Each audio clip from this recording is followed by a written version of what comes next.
Last time we spoke to Ankush, who I'd like to call TCCN's resident dietitian now, was in January, right after the new year, and lots has changed since.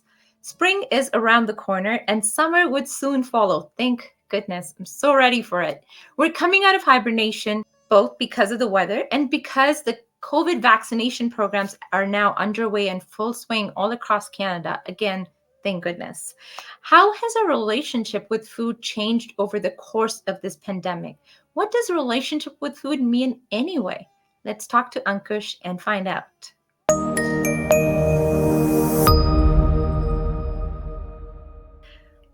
Hi, Ankush. Hi, Roop. Thanks for having me on the show again. It's very nice seeing you again. Thank you so much for being here. Were you wearing the same shirt last time? I'd like to say no, but if I was, then yes. I'm not entirely sure. I do wear a lot of blue, so I, blue's yeah, maybe it was one of my blue. favorite Maybe it was color. blue. Maybe it was a different shirt. But Yeah. we'll have to go see the older episode, which is the link is in the caption. So if you want to find out if Ankush was wearing the same shirt last time, you'd have to go watch the last episode in January if you missed it. We spoke about detox last time, right? Yeah. Detoxification. Yes, that's right. We spoke about detox and how there's really no such thing as detox diets per se, because I mean, your liver is anyway detoxing all the chemicals that don't need to be present in the body, and we kind of established that and moved more towards establishing a diet that's very well balanced. And Mhm. we had that healthy plate model also come on Yeah. last show. Yes, I remember where the healthy plate includes 50% were fruits and vegetables. That's right. Yes. That was a great takeaway. In fact, I have a couple of friends who live in the UK, and I have a few friends here who watch your show as well. And I had amazing feedback. People texted me, and this doesn't often happen, but a lot Mm, of people texted me telling me how they enjoyed listening to that show, what you had to say, because it's so simple and yet so effective. Just yes. seeing that plate where 50% of it is fruits and vegetables. But there was a question that I had at that time. So if your plate is half fruits and vegetables and rest of the plate is lots of desi ghyo and roti and sugar. So it's really a matter of, relative portions, right? So if 50% of what you're eating is fruits and or vegetables, that's the first part, right? And most of us don't necessarily even consider or think about how we can have fruits and or vegetables on our with our meals.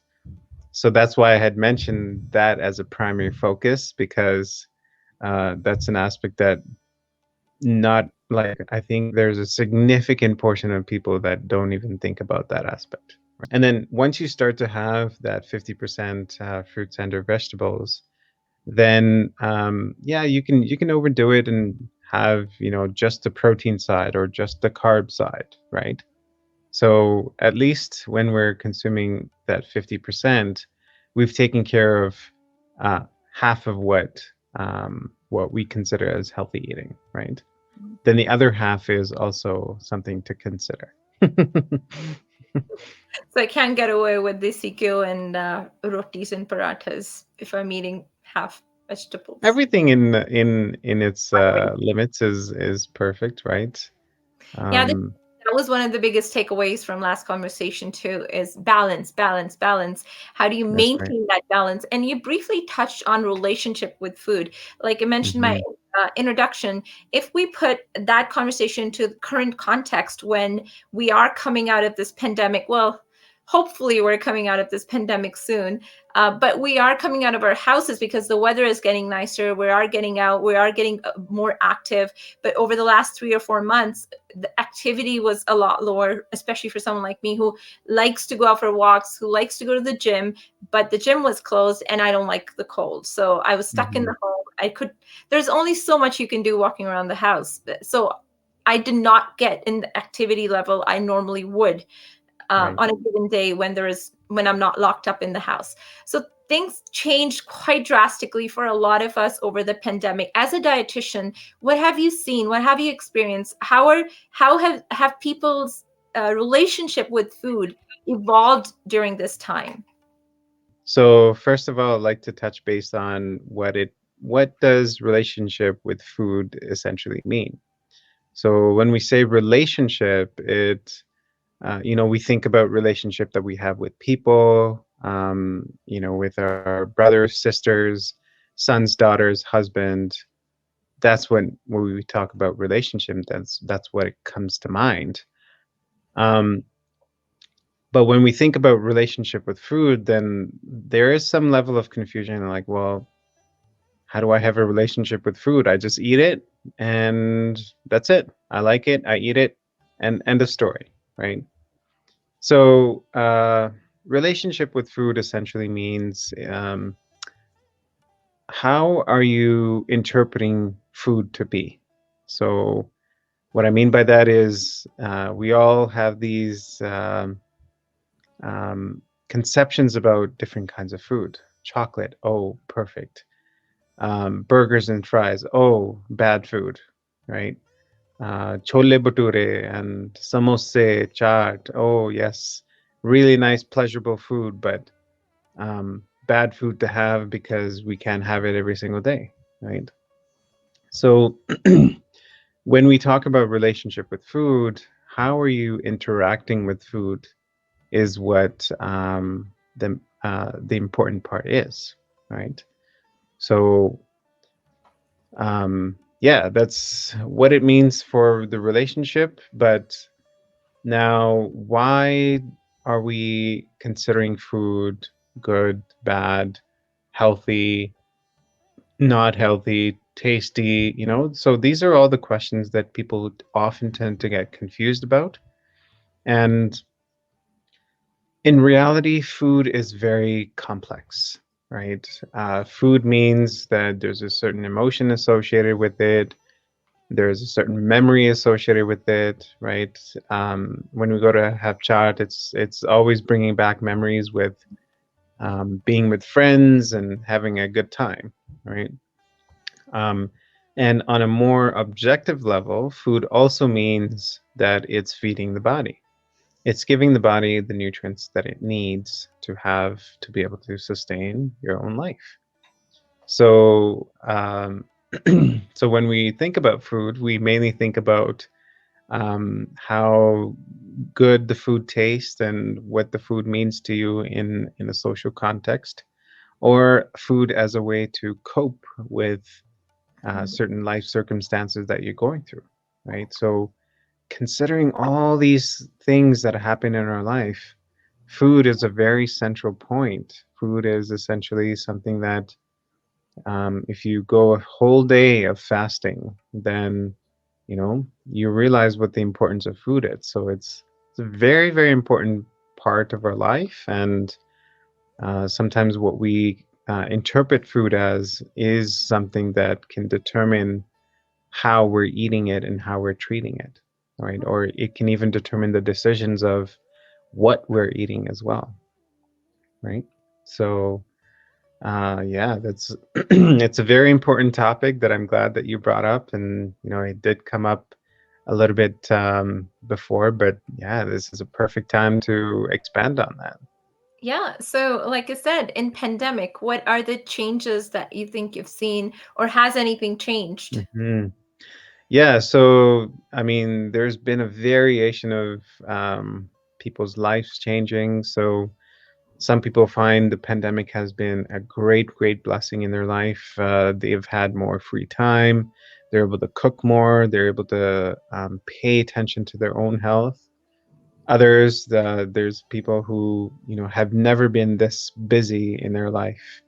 They have work situations have just skyrocketed, and now they have to take care of their kids because now kids weren't going into daycare. So it's been a variation of circumstances that have changed. And so some situations I've found that stress levels have come down, other situations I've found stress levels have skyrocketed, and people don't have time to think about food. So convenience is a big factor for them, right? So when I Mm-hmm. speak about good food, bad food, let's say chole bhature you mentioned. So chole bhature 4 months ago when I was working out regularly, chole bhature wasn't necessarily bad food for me once a week. But Mm-hmm. now Yeah, when I'm not putting in any activity whatsoever, that that's same right. chole bhature becomes bad food. So my Yeah. relationship with chole bhature was a healthy Yes. one 5 months Yeah. ago. But now, 5 months later, my relationship with chole bhature is not a healthy one. And like you said, I eat it and then I feel guilty because I know I'm not going to burn off Mm-hmm. all the calories that I just put into my body. But I want Right. to put them in my body because I want it. It tastes good, right? You want to have it. It's associated with having good memories. Yeah. It makes me happy. So in that sense, then what we have to move towards thinking about food as, instead of good food, bad food, we have to think about food as appropriate food, Mhm. right? Is this food appropriate for what I want to do with my body, right? So, for instance, there was a situation or a time where you're exercising on a daily basis. You had a very high consumption of energy in your body because you had physical activity. So, okay, consuming chole bhature for, once a week, that's okay. It's extra energy intake, but you can easily burn it off, right? So in that sense, it seems a little bit appropriate. But now that when the activity level has come down, so consumption of high energy foods like this it wouldn't get burnt as easily. Mhm. So now we have to think about, is that appropriate, right? So generally when we think about food, right, we're only considering the emotional aspect and the psychological aspect. The emotional aspect being, when I have it, I feel good.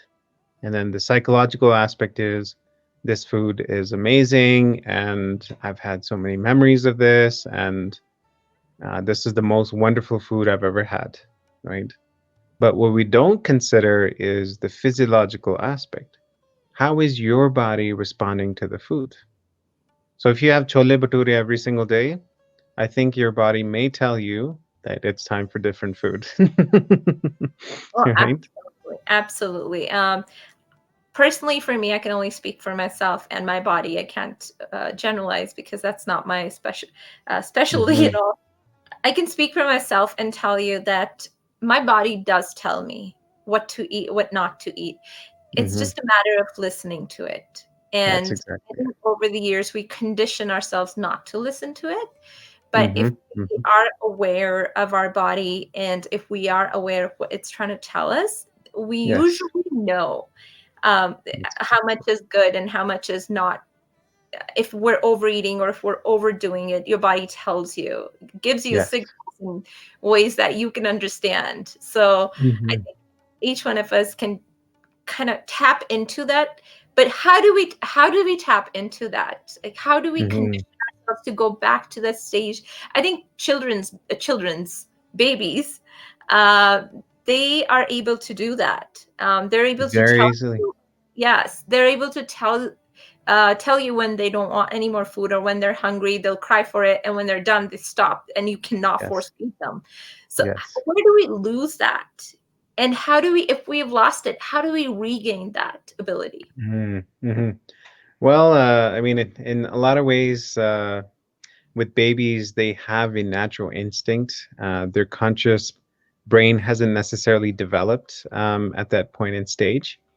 And when that conscious development happens, then that's when we start to have more control over our choices, right? So even if we're full, we can still eat just a little bit more, and a little bit more, and a little bit more. So then slowly what happens is we gain the ability to override these signals of satiety, right? So once we have a little bit more control over over our faculties, then we tend to push our boundaries a little bit more.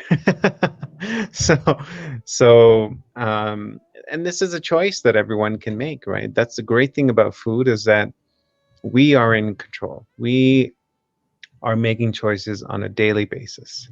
So it's really a matter of your choice to say, you know what, I'm going to listen to my body and I'm going to listen and I'll respond to what my body is telling me. Mhm. Because now that's where the relationship with food is at balance, right? That we're considering the psychological aspect of food, the social aspect, the emotional aspect of food. But now also what we're also considering is the physiological aspect. What effect does this food have on my particular body, right? And again, that goes along with general statements that fruits and vegetables are good for everyone. That's not entirely true because if there are people who have certain um, conditions like kidney disease, for them, they really have to watch how many fruits and vegetables that they have, right? So again, then it comes down to food is not good versus bad, but it's just more about is it appropriate? And when we're considering about when we're trying to make a decision about is this appropriate, we have to consider what this body needs on a physiological level and what you feel tastes good and um, where you feel that this food is best for me. So you're addressing the emotional aspects of it as well. That takes a lot of practice. And that's how we can slowly start to do it is, when we're having our meals, we're minimizing the distraction. So most of us have our cell phones, TV, music, everything is turned on, and there's so much external stimulation coming in that we're not able to listen on what is happening here. Mm. So that's one simple way that when it's mealtime, it is mealtime. We sit and we pay attention, right? So I think that probably goes back to why our parents used to say, hey, no talking during meals. Yep. Right? Listen to your stomach. Tell it. Mm-hmm. My mom used to say, well, she still says, she doesn't about me that I don't know my stomach. My mom knows my stomach. So, so there'll be many times she'll ask Yeah. me, "You want another roti?" And I'd say, "No, Yeah. I don't want another roti." And then Yes. she'd make another roti and put it there. Mm-hmm. And after I'm done my roti, I'd be like, "Mom, can I have another roti?" And Yeah. "You told me you're not gonna have another." That's And I right. said, "I don't know. I'm hungry now." Like I still do it to this Yeah. day. I do it. I always Right. tell her I don't want another roti, and she'll Yeah. always make it. On days that she doesn't make it, I don't want it. I don't need it. Yeah. So strange. Like my mom knows exactly how much I'm going to eat. So Mm-hmm. Mm-hmm. I feel that with my daughter too sometimes now. Like it's that Yes. connection. Like because you see them grow up and you see I don't know, like there's that maternal Totally. instinct somewhere. But I wish Mm-hmm. like we had that ownership on our own body. We're able to stop ourselves from I really Mm-hmm. appreciate the point that you mentioned distractions. Mm-hmm. That's Mm-hmm. massive when you're not because you're not listening to yourself. You're listening to all these external stimulations. You're Yes. watching TV. You're so into the television that you don't know what you're doing, what you're putting in your Mm-hmm. body. Yeah. And And you um, can see that, if you can experiment. This is all about experimentation and getting to know yourself. So, try this out. If you're sitting by yourself, see how much food you consume. hmm, And in comparison to when you're in a social situation, see how much food you consume, right? Research has shown that when you're in social situations, you're likely going to be over consuming because then you're not so much in tune with your hunger cues and there's external distractions, there's external stimulation happening where people are saying consume, consume, consume, because in India if you don't consume it's a sign of you don't disrespect. appreciate it. Yeah.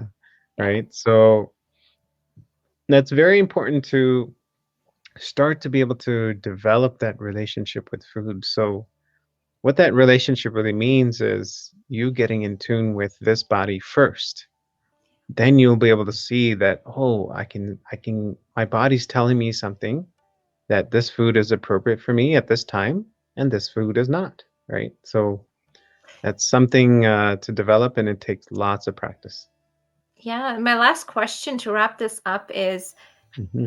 can you change your habits? Can you change your relationship with food? Like, it may be something that you developed as a child. You really have some good emotional social connect with certain foods, but over and they're not really healthy for your body, they're not really good for your body, but you have an amazing relationship with certain foods, and yet you don't have such a great relationship with foods that are good for your body or that are Hmm. appropriate for your body, let me use that word.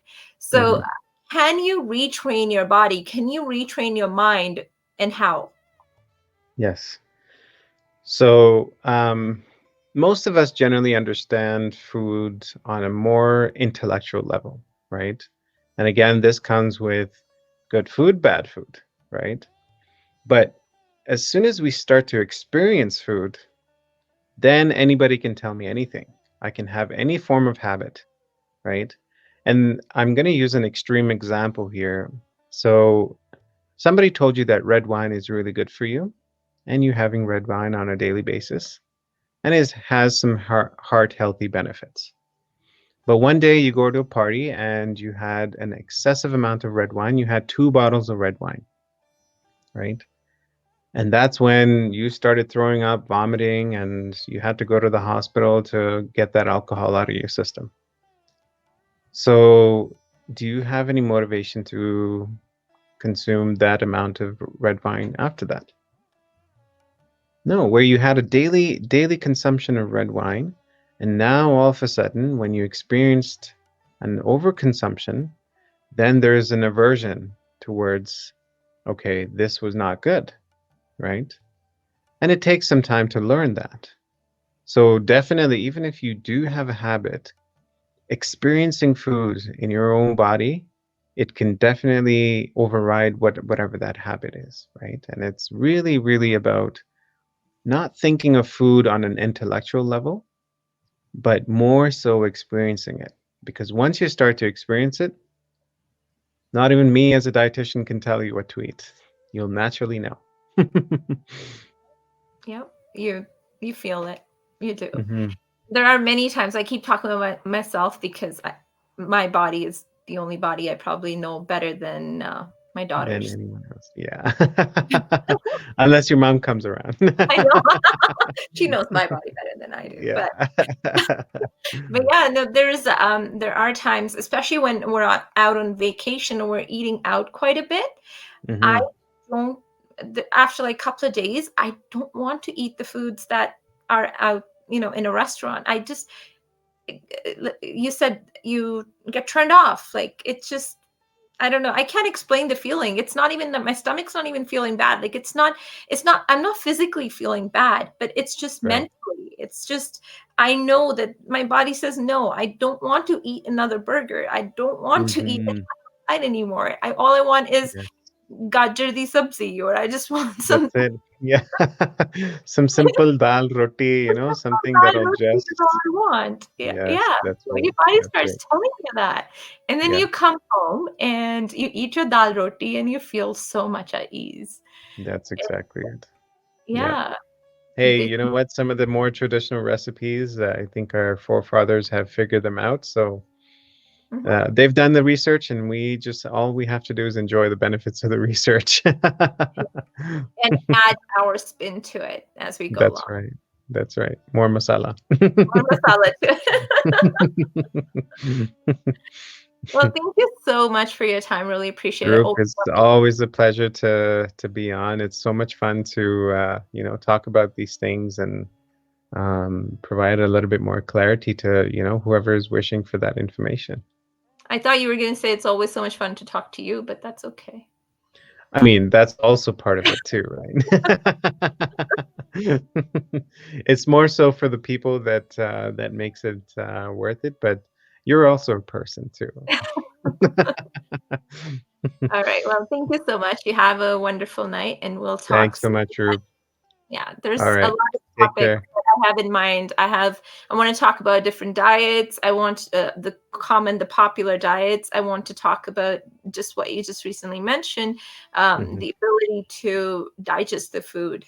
nutrition is a topic that can endlessly we can discuss. So let's do it. Let's do it. All right. Well, thank you so much, and I'll talk to you soon. Take care. Take care. Thank you. Bye bye.